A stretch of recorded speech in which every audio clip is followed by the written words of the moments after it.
Chapter 6, The Embrace of Life. Su Heng returned to the classroom, packed his belongings, mainly books and a change of clothes, and then rode his bicycle home with Wu Gang. "Brother Heng, you're amazing. Tell me, what kind of business are you in?" "Stock subscription certificates." "What are stock subscription certificates? Can you really make that much money?" "They're issued in Shanghai." Su Heng briefly explained stock subscription certificates to Wu Gang. Wu Gang was in awe. In those days, without the internet or mobile phones, information was scarce.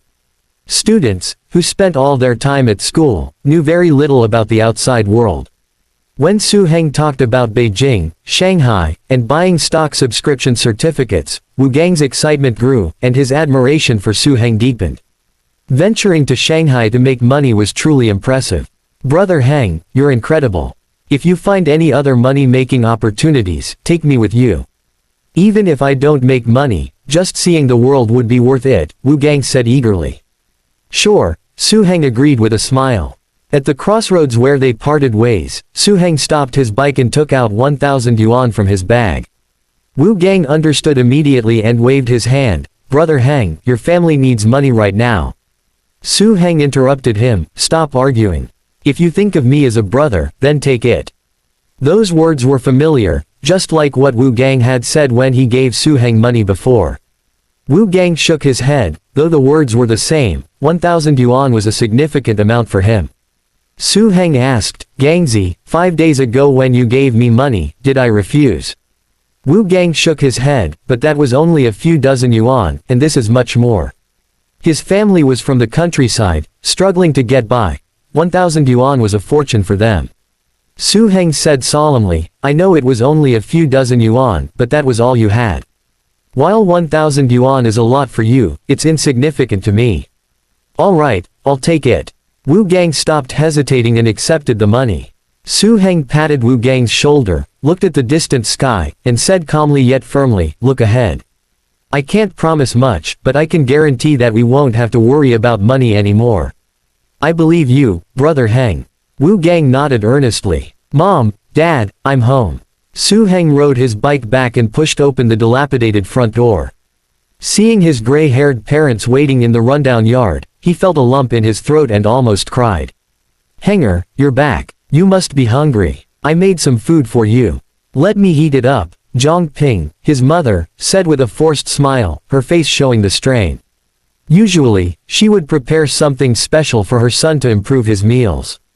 But today, it was just stewed cabbage and mixed grain steamed buns.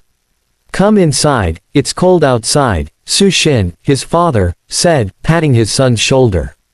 Su Heng could see his parents were trying to put on a brave face, but the gloomy atmosphere in the house was evident. He was about to take out the money from his bag when suddenly, there was a loud knock at the door. Su Xin and Zhang Ping's faces changed, and they hurried outside. "Henger, stay inside. Don't come out," they instructed. Zhang Ping shut the door behind her. "Su Xin, your family burned my store to the ground. With the new year approaching, you need to give me an explanation." Su Heng recognized the voice. It was their landlord, Lu Weiren, speaking in his usual sarcastic tone. "Boss Lu, all our goods and cash were destroyed in the fire. We don't even have a vegetable for the new year," Su Xin said, his face filled with distress. "Stop pretending to be poor." Lu Weiren interrupted impatiently. "Those were prime shop locations, all burned to rubble. I'm asking for 20,000 yuan." Su Xin's face turned pale. "Boss Lu, to rebuild those 2 shops would only cost 3,000 yuan at most, and you're asking for 20,000. You're asking for our lives." Zhang Ping's face also turned ashen. Their family was already impoverished, and both of them were unemployed. If they were burdened with another 20,000 yuan in debt, there would be no hope. They could endure hardship, but they feared dragging their son down with them, especially with his upcoming college entrance exams. "HMPH, I don't want to rebuild the shop. You didn't protect it properly and let thieves burn it down. You should know this fire didn't just destroy the shop, it burned away our Lu family's fortune too. 20,000 yuan, not a penny less." Lu Weiren insisted. Su Xin and Zhang Ping sighed and pleaded desperately. In those days, people had little awareness of legal recourse and rarely thought of going to court. Bang! Unable to endure it any longer, Su Heng burst out the door. Xiao Heng, why did you come out? Go back inside, Zhang Ping urged. She didn't want him involved because she didn't believe he could solve the problem. Su the scholar. Oh, look at that face. What, planning to hit me? Lu Weiren sneered. Su Heng gave him a cold stare, turned back inside, and was about to throw money at him when suddenly, a loud wail came from outside. Weiren, Jinbao is dying. What happened to Jinbao? Lu Weiren, who had been sneering, suddenly looked as if struck by lightning. He stumbled and ran out. Su Xin and Zhang Ping looked at each other, confused by the sudden turn of events. Jinbao. Su Heng suddenly remembered. Jinbao was Lu Weiren's grandson, only 1 year old and the only male heir of 3 generations. The Lu family treated him as a precious treasure, as his name, Jinbao, golden treasure, suggested. However, there's a saying that rough names bring good luck. In the past, children were often given names like, dog egg, dog left, or, second donkey, for that reason. Perhaps, Jinbao, was just too precious a name. Su Heng quickly recalled that today, Jinbao, the beloved baby, had choked while eating and didn't make it to the hospital in time. A life is at stake. Su Heng rushed to the Lu family's home. It was already in chaos, filled with desperate cries. The heart-wrenching sounds were moving. Is it too late? Su Heng felt his heart sink. To be honest, when Lu Weiren was tormenting his parents, he had wished misfortune upon him. But a child was still a child, a precious life. Dr. Cheng, I'm begging you. Please save my Jinbao, Lu Weiren cried, his grandson's face turning purple and his eyes rolled back. Old Lu, you need to get him to the hospital. But, Dr. Cheng from the nearby clinic shook his head, clearly knowing the child was beyond saving and wouldn't make it to the hospital. Hurry, get him to the hospital. Lu Weiren could barely stand, and his wife, son, and daughter-in-law were all in a panic. Hearing the doctor's advice, they hastily picked up the baby and ran outside. Give the child to me, Su Heng said instinctively as he approached. Not only did the Lu family pause in surprise, but even Su Xin and Zhang Ping, who had followed, were bewildered by Su Heng's actions. If you wait to get to the hospital, Jinbao will be cold by then. I just learned a first aid method, it might help if we try it now. Su Heng said quickly and firmly. Really? Lu Weiren seemed to see a glimmer of hope. I'm saying there's a chance, but if it doesn't work, don't blame me, Su Heng stressed. To be honest, he wasn't entirely confident, but he couldn't just stand by and watch a young life slip away. Sigh, let him try. It's better than, Dr. Cheng added. His unfinished sentence suggesting they had nothing to lose. Okay, Su Heng, give it a try. No matter what happens, I won't hold it against you, Lu Weiren said urgently, handing the child to Su Heng. Su Heng wasted no time. He positioned little Jinbao face down, supporting his chest with his left hand, while his thumb and fingers held his jaw in place. Then, he used the heel of his right hand to strike the middle of Jinbao's back between the shoulder blades. It was a standard Heimlich maneuver. This technique, invented by American Dr. Henry Heimlich in 1974, is a first aid method specifically for choking caused by food obstruction. This maneuver is also known as the embrace of life. Chapter 7. Stirring Feelings. Su Heng had seen this first aid method in his past life but had never used it before. Nervous and unsure, he hoped it would work. On the 5th slap, little Jinbao gagged, and a piece of dirt came out of his mouth. Su Heng sighed with relief. Jinbao's once purple face soon turned red, and he let out a loud cry. The adults were overwhelmed with joy, tears of relief streaming down their faces. Lu Weiren's family went from despair to astonishment, their emotions in a roller coaster. Su Heng, what method did you just use? Dr. Cheng asked, astonished. This is a method invented in the United States, Su Heng explained casually. I just learned about it recently and didn't expect to use it so soon. Jinbao must be very lucky. He then turned and left. Lu Weiren's family came by later, not to demand money but to offer thanks and apologies. They brought gifts and expressed their deep gratitude. Lu Weiren's son, Lu Daong, a local tough guy, promised to protect Su Heng from anyone daring to harm him in Jiangzhou. His daughter-in-law, Yinhua, even begged Su Heng to be Jinbao's godfather. Feeling a bit awkward, Su Heng thought it strange to be asked to be a godfather when he didn't even have a girlfriend. In the end, Lu Weiren stayed behind to apologize again and told Su Xin, "Su, I was wrong. Just pay back 3,000 yuan whenever you have it." "Really?" Su Xin was relieved. He hadn't expected such a drastic reduction from 20,000 yuan. "Boss Lu," Su Heng said calmly. Since Lu Weiren was being reasonable, he took out a stack of money and handed it over. "Here's 5,000 yuan. It's enough to rebuild and cover your losses." "No, no, no, Su Heng, don't embarrass me. 3,000 is enough," Lu Weiren insisted, accepting only the reduced amount. He was not only grateful for saving his grandson but also saw potential in Su Heng's future. By taking less, he hoped to create a favorable connection. Su Xin and Zhang Ping were astonished by the amount of money their son had. They worried it might have come from illegal activities. Eventually, Su Xin invited a neighborhood committee worker to witness and sign the compensation agreement for 3,000 yuan. The shop matter was resolved. Meanwhile, at a high-end residential area across from City No. 1 Middle School, in a two-story house belonging to Sha Zimo. "Dad, here's your money back." Sha Zimo returned home and handed her father 2,000 yuan, plus an additional 1,000 from her own savings. "Didn't you lend 2,000 yuan to your classmate?" Sha Mingyu asked, glancing up from his newspaper. "Yes, my classmate returned it, saying he'd pay me 10 times back, but I didn't accept that," Sha Zimo explained. 10 times back? Tell me more. What happened?" Sha Mingyu asked, intrigued. He was worried his inexperienced daughter might have been tricked. "Who pays 10 times back so quickly?"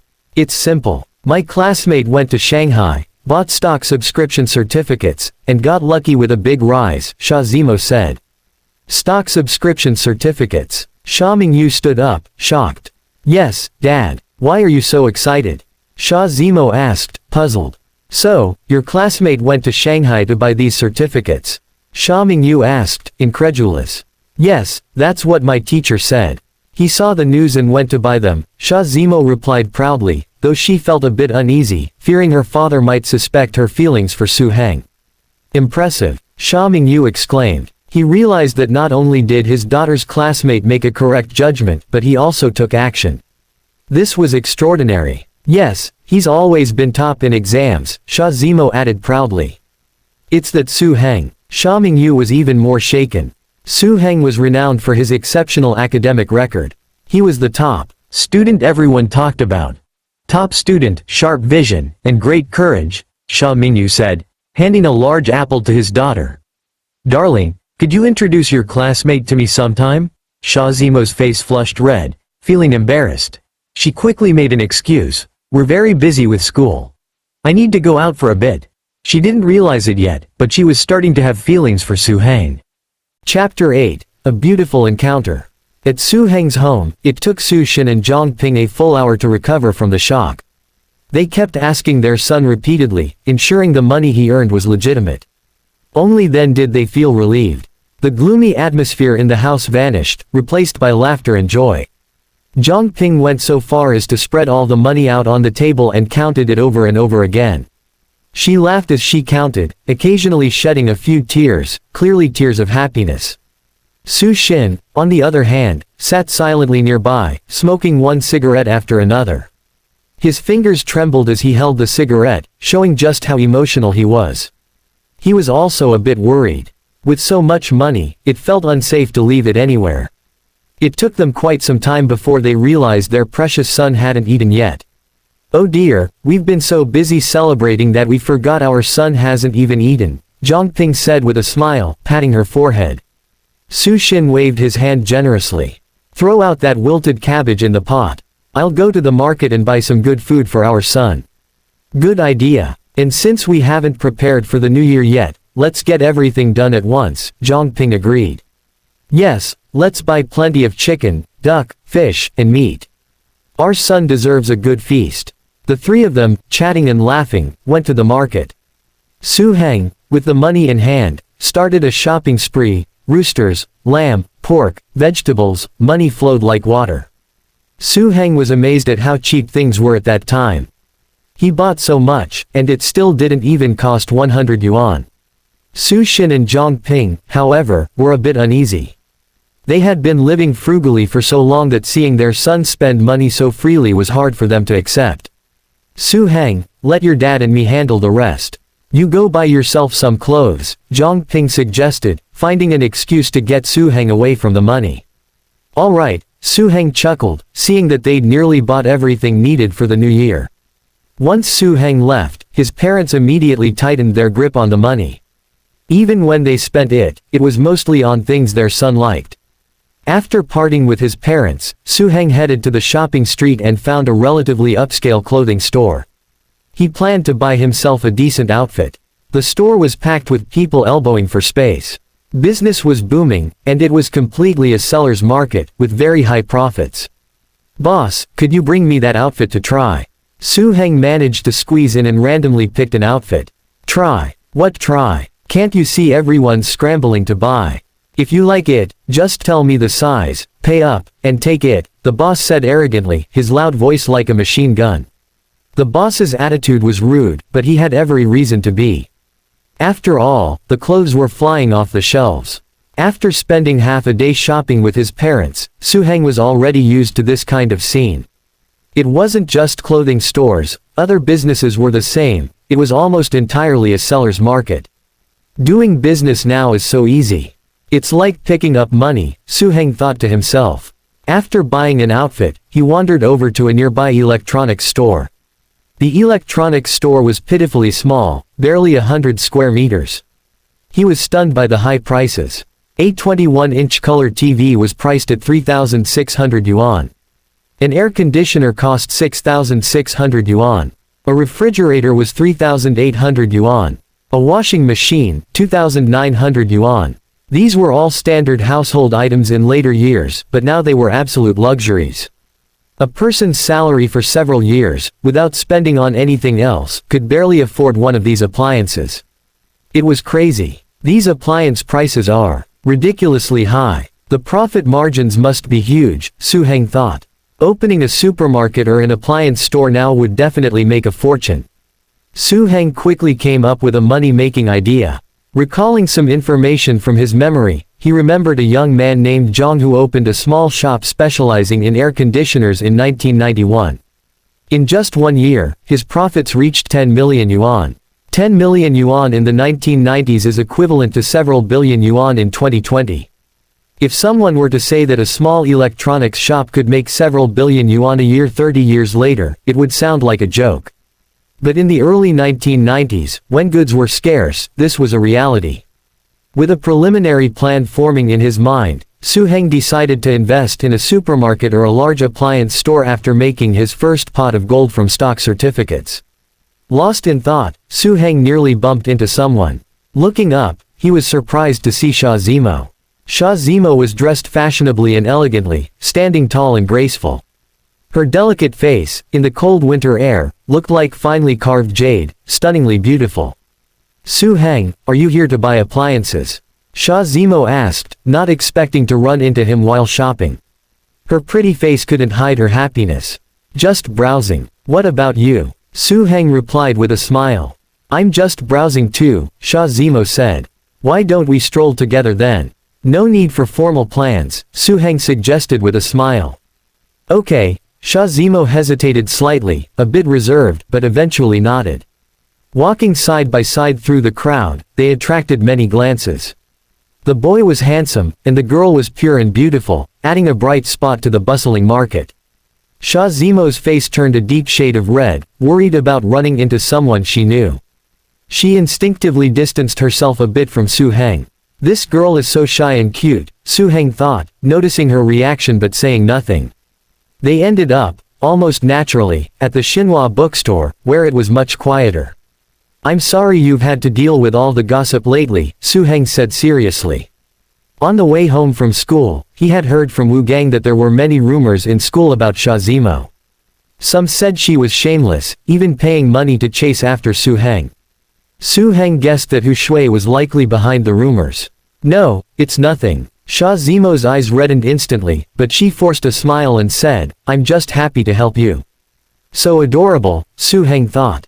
Looking at her delicate, charming face, he naturally reached out and gently pinched her soft cheek. Ah! Sha Zimo's sensitive skin seemed to spark with electricity, and a blush spread across her entire face in an instant. Shall we grab a bite to eat?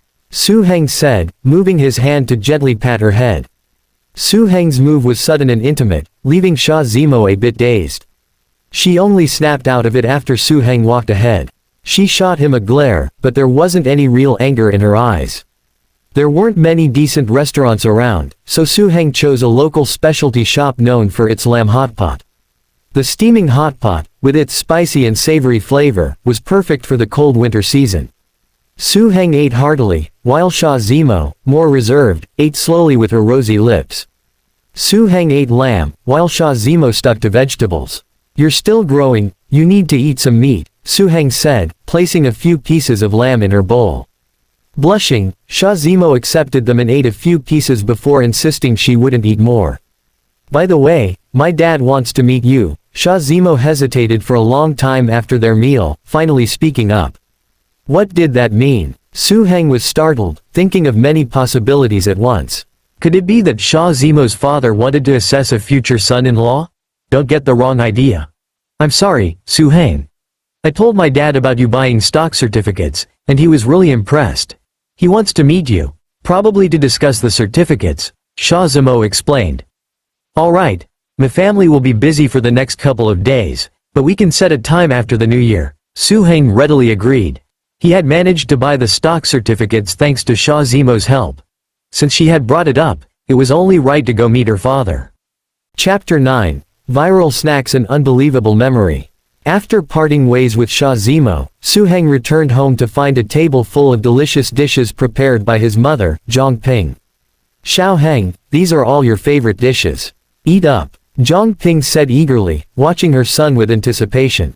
Mom, I just ate with a classmate in town, Su Heng replied with a wry smile. But being young with a fast metabolism, Su Heng managed to eat quite a bit, only stopping when he truly couldn't eat anymore. Just then, a loud voice called from outside, Heng, are you home? Is that you, Gangzi? Su Heng recognized Wu Gang's voice. Rubbing his full belly, he went to open the door.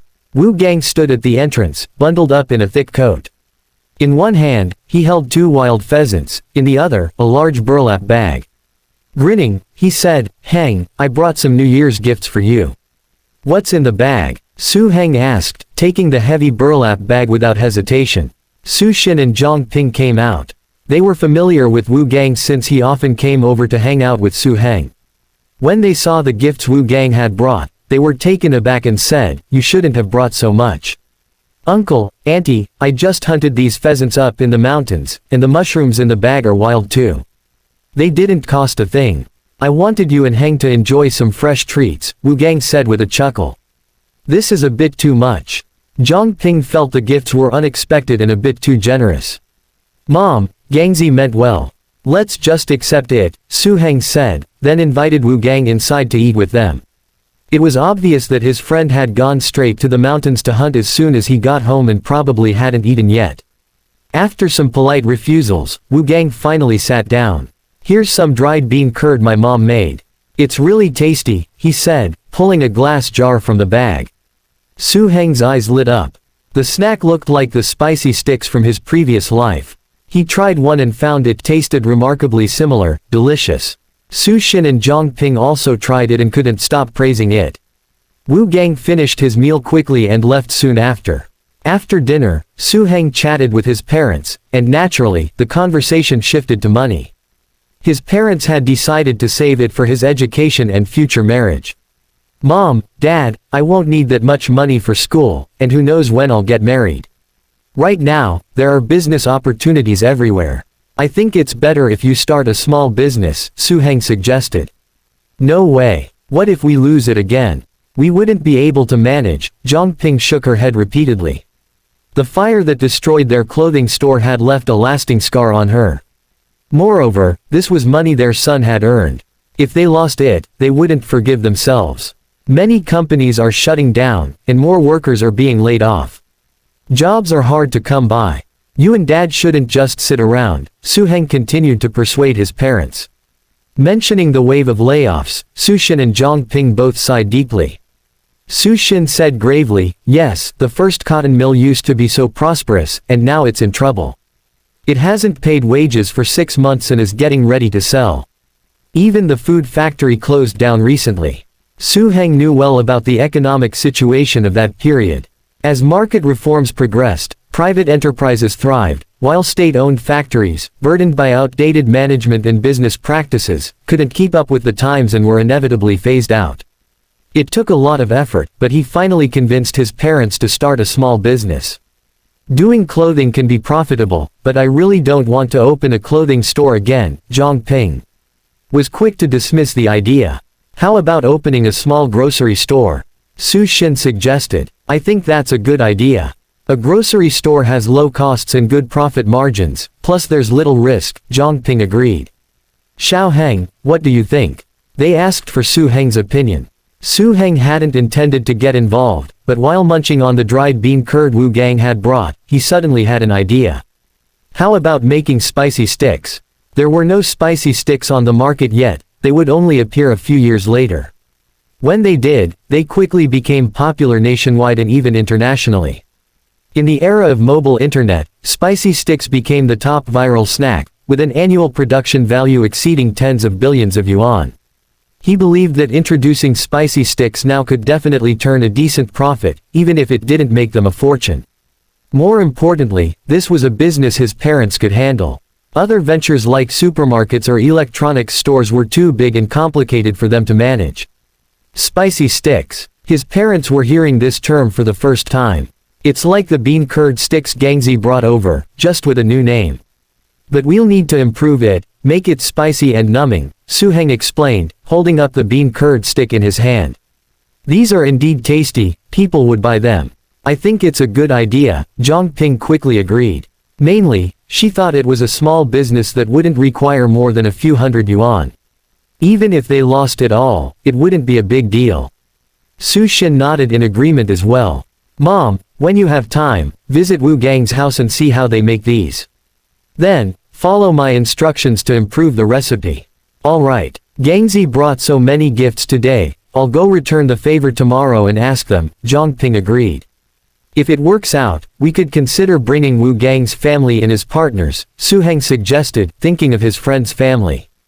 Wu Gang's family was also struggling financially. No problem, his parents agreed readily, not being stingy. They assumed it was a small business and didn't realize Su Heng's plan was to open a proper food factory for large-scale production of spicy sticks. Small-scale, homemade operations weren't what he had in mind. The next morning, after breakfast, Su Heng and his mother took some gifts to visit Wu Gang's home. The process of making bean curd sticks was simple, it was easy to learn. With Wu Gang's mother teaching her step by step, Zhang Ping quickly mastered it. After returning home, Zhang Ping bought flour, soybean powder, chili powder, and other ingredients and started experimenting right away. The method was simple, the key was in the ratio of ingredients. In just one day, Su Heng was eating authentic, homemade spicy sticks made by his mom. Mom, you're amazing. This is perfect, just the taste I wanted. Su Heng praised. He was more confident than ever that large-scale production of these could guarantee profits, provided they maintained quality and taste. However, starting a food factory would cost more than the 60,000 yuan they had. But money wasn't an issue. He could sell more stock certificates if needed. The problem was, how would he explain it to his parents? Son, don't worry about the rest. Your job now is to focus on your studies, Zhang Ping said after successfully making the spicy sticks, sending Su Heng back to his desk. Su Heng randomly picked up an English book to read and was shocked. His memory had always been impressive. Whether it was classical Chinese or English, he could memorize it word for word after reading it 3 or 4 times. Now, he was reading 10 lines at a glance, like a camera capturing everything in his mind. In just an hour, he could recite an entire English novel of over 100,000 words, word for word. Damn, this memory is insane. Rebirth really is something else. Imagine if I had an overpowered system to go with it, Su Heng thought excitedly. He recalled how other reborn characters in stories either started with billions or had some cool system, immediately rising to the top of their game. As for himself, he still had to work hard for everything. But then again, the sense of achievement from earning money through hard work felt pretty good. Wait, if my intelligence has improved, could my physical fitness improve too? Su Heng wondered. Feeling a surge of anticipation, since his intelligence had enhanced, it seemed possible that his physical capabilities might also improve. Chapter 10. The father-in-law's growing fondness for his future son-in-law. With the sound of firecrackers signaling the new year, joy spread across households throughout China. In no time, it was the first day of the Lunar New Year, marking the beginning of the traditional Chinese practice of visiting relatives and friends. Most of Su Heng's relatives were quite supportive. After the incident at his home, many of them had offered help, even if just a little. By the time all the visits were done, it was already the 5th day of the new year. With school reopening the next day, Su Heng decided to visit Sha Zimo's family. "Son, your classmate has been a big help to us. Don't be stingy, buy some nice gifts. Should your dad go with you to show our appreciation?" Zhang Ping handed Su Heng 2,000 yuan before he left. Su Xin, who was busy making spicy snacks, stopped his work and prepared to accompany his son. "No need, no need. I'll just drop by for a bit and come back. If dad goes, they'll definitely feel obliged to host him, which would be a bother," Su Heng quickly refused. If his parents knew that the person who lent them money was a girl, they'd definitely jump to the wrong conclusions. That makes sense. It's such a busy holiday, it wouldn't be right to bother them out of the blue. "We'll find another opportunity," Su Xin agreed, understanding his son's reasoning. Su Heng rode his bicycle to the department store in the city center. From his previous conversation with Sha Zimo, he knew her father liked Motai liquor. So, he spent 300 yuan on 2 bottles of 53-degree Motai from a specialty counter. Motai is so affordable now. If I could stock up, I'd make a fortune in the future, Su Heng thought to himself, recalling how Motai stocks would become a Super Bull stock. It wasn't even listed yet, but its value would increase hundreds of times over. He also bought a big bag of tangerines that Sha Zimo liked.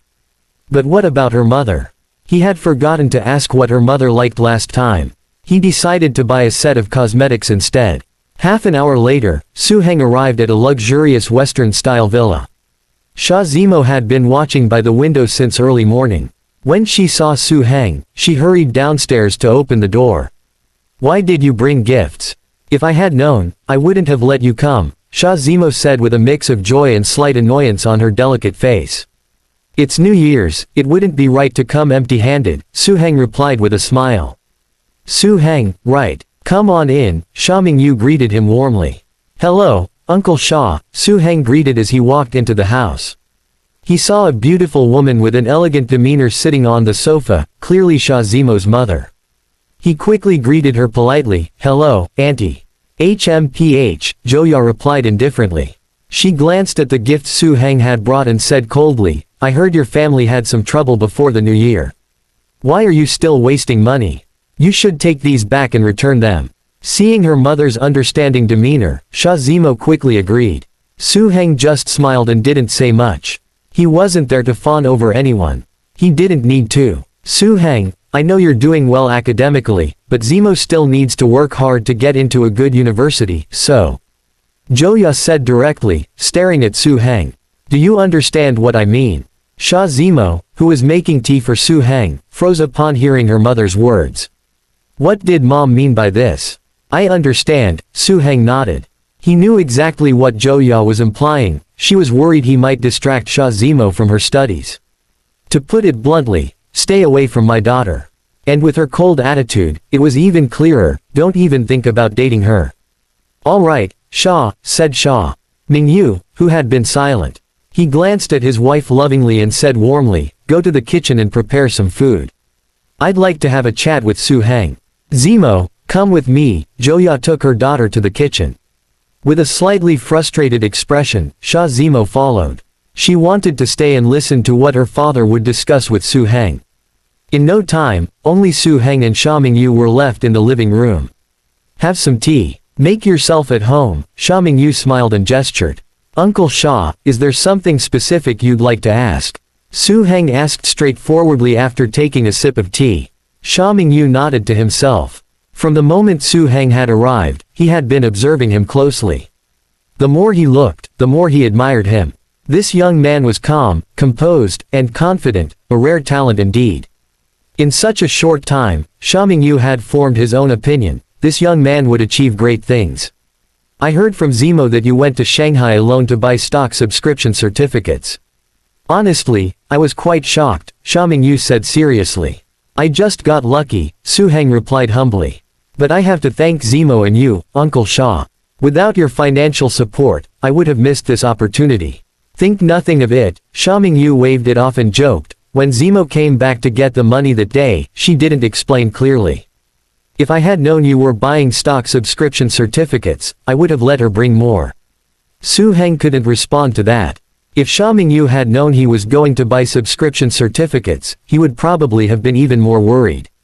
At that time, very few people were optimistic about them, most thought they were a scam. The stock subscription craze is wild. I saw in today's paper that they're already going for 50,000 yuan per set.